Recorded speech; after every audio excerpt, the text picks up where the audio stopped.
Hamas নির্মূলের অজুহাতে গাজায় যখন তাণ্ডব চালাচ্ছে ইসরায়েল, তখন আরও শক্তিশালী হয়ে ওঠার দাবি সংগঠনটির। বলছে যুদ্ধের মধ্যেই হাজার হাজার ফিলিস্তিনি যুবক নতুন করে যোগ দিয়েছে তাদের সংগঠনে।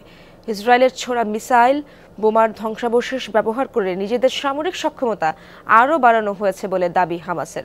যুদ্ধ চলাকালীন সময়েই হামাসের নতুন সদস্যদের প্রশিক্ষণ দেওয়ার তথ্য উঠে এসেছে ইসরায়েলি গণমাধ্যমেও। ডিজাইন, এলিগেন্স, বিউটি, সেরা পণ্য সবার জন্য জেভিকো। গাজায় 9 মাস ধরে যে আগ্রাসন চালাচ্ছে ইসরায়েল, তার অন্যতম এজেন্ডা হামাস নির্মূল। উপত্যকা জুড়ে তাণ্ডব চালিয়ে একের পর এক গোষ্ঠীটির অস্ত্রগুদাম আর টানেল ধ্বংসের পাশাপাশি হাজার হাজার যোদ্ধাকে হত্যার দাবিও করেছে ইসরায়েল। গোটা উপত্যকায় এখন ধ্বংসস্তূপ। এমন নৃশংসতা চালিয়েও হামাসের শক্তি কতটা ক্ষয় করতে পেরেছে ইসরায়েল। সম্প্রতি যেভাবে তেল আবিবের সেনাদের বিরুদ্ধে প্রতিরোধ গড়ে তুলছে ফিলিস্তিনি যোদ্ধারা, তাতে তারা যে এখনও বেশ শক্তিশালী তা স্পষ্ট। এত ক্ষয়ক্ষতির পরও কিভাবে টিকে রয়েছে হামাস?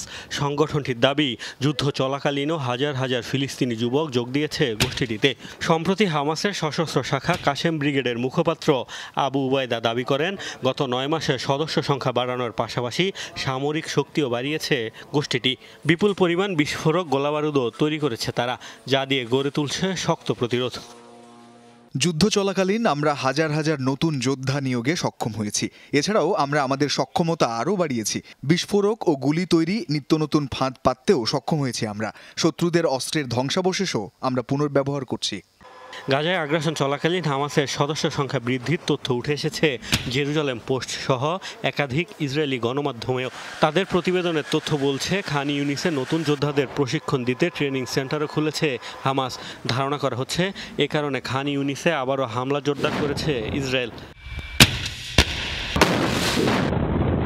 ইসরায়েলের দাবি, যুদ্ধে 14 থেকে 16 হাজার যোদ্ধা হারিয়েছে হামাস। পাশাপাশি আহত বা আটক হয়েছে আরও কয়েক হাজার।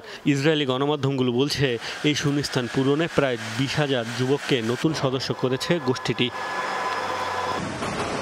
মোস্তফা মাহমুদ, যমুনা নিউজ।